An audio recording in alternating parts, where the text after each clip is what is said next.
Taking time for your local Farm News Week in Review here on AM 960 KLTF. Just in time for Thanksgiving, the Minnesota Turkey Growers Association has released a new set of videos on its website that showcases the different facets of raising turkeys. A total of 10 videos provide a Turkey Farming 101 overview of raising turkeys today.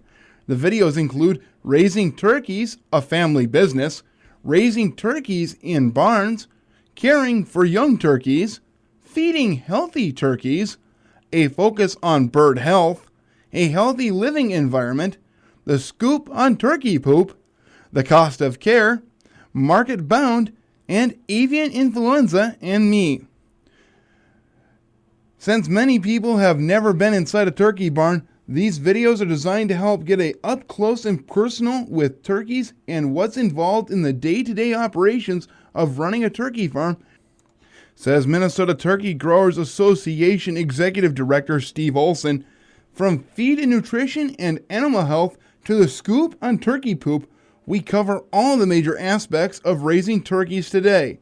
Each video is around 2 minutes long and is posted at the minnesotaturkey.com/turkey-farming-101. All the videos are also available at the Minnesota Turkey's YouTube channel. Just search for Minnesota Turkey. Approximately 450 turkey family farmers from Minnesota raise an average of about 45 million birds annually, although production was down slightly this year due to highly pathogenic avian influenza. Despite that, the Minnesota remains the #1 position in the U.S. for turkey production.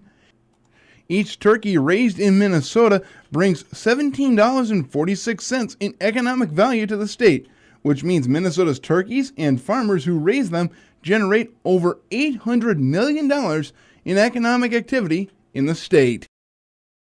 The latest USDA crop forecasts are yielding that soybean crops will be the biggest ever and bigger than projected just a month ago, while the corn crop is also projected to be bigger than the October estimates. The soybean harvest, which as of Sunday was at 95% complete nationally, will total around 3.981 billion bushels. That's up 93 million bushels from the October estimate.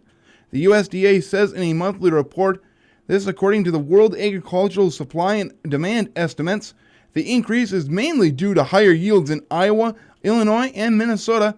Corn production will reach 13.654 billion bushels after the USDA added 99 million bushels from the month ago projection, just shy of last year's record crop of 14.2 billion bushels.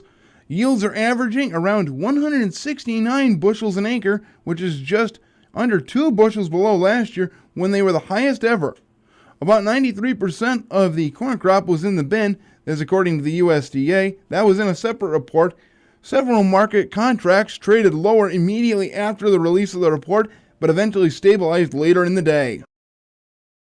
Small farms and processors across the country, as well as some major agricultural cooperatives, have been awarded the Agriculture Department's grants to expand or start new businesses. Some of the 258 businesses in 47 states, Puerto Rico, and the Western Pacific will benefit from the 2015 round of awards from the Value Added Producer Grant Program. The grantees include Mauna Kea Tea, which is just getting over $190,000 to develop new green tea products. Dirk's Farms grass-fed beef and produce in Illinois was awarded over $200,000 to expand sales of grass-fed beef. And Virginia's Licking Hole Creek Craft Brewery, which is receiving the maximum $250,000 grant to expand its product line and pay for labor, marketing, and packing expenses. More than 1/3 of the awards this year are going to farmers and ranchers from marketing to the local food sectors. Among large co-ops, California's Blue Diamond Growers is getting $250,000 to pay for international marketing and promotional work, while Sun Sweet Growers was awarded $250,000 to market its new natural prune-based nutritional supplements.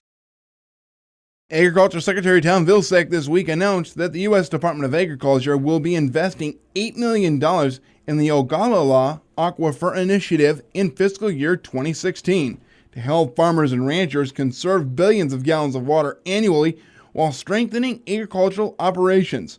The 8-state Ogallala Aquifer has suffered in recent years from increased periods of drought and declining water resources. The Ogallala Aquifer is the largest aquifer in the United States and includes nearly all of Nebraska, large sections of Colorado, Kansas, New Mexico, Oklahoma, South Dakota, Texas, and Wyoming. It is the primary water source for the High Plains region. Covering nearly 174,000 square miles, it supports the production of nearly 1/5 of the U.S. wheat, corn, cotton, and cattle produced in this country and supplies 30% of all the water used for irrigation in the U.S. Water levels in the region are dropping at an unsustainable rate, making targeted conservation even more important. From 2011 to 2013, the aquifer's overall water level dropped by 36 million acre-feet, this according to the U.S. Geological Survey. NRC analysis of EQIP conservation projects in the region include those implemented through the OAI, estimated reduced water withdrawals of at least 1.5 million acre-feet or 489 billion gallons of water from 2009 through 2013, and an energy savings equivalent of almost 33 million gallons of diesel fuel due to reduced irrigation. With the growing demand for water and drought conditions plaguing the West, NRCS is working with farmers and ranchers to help them implement proven conservation solutions on targeted landscapes to improve the quality of water and soil, increase water supplies, increase the infiltration of water into the ground, and make lands more resilient to drought. The release of the Trans-Pacific Partnership text makes public for the first time details of the tariff cuts and restrictions on foreign import barriers that could benefit U.S. food and agricultural exports. The 30 chapters of the 12-nation agreement include a section detailing its tariff cuts for beef, pork, grain, and other commodities, as well as other market access provisions.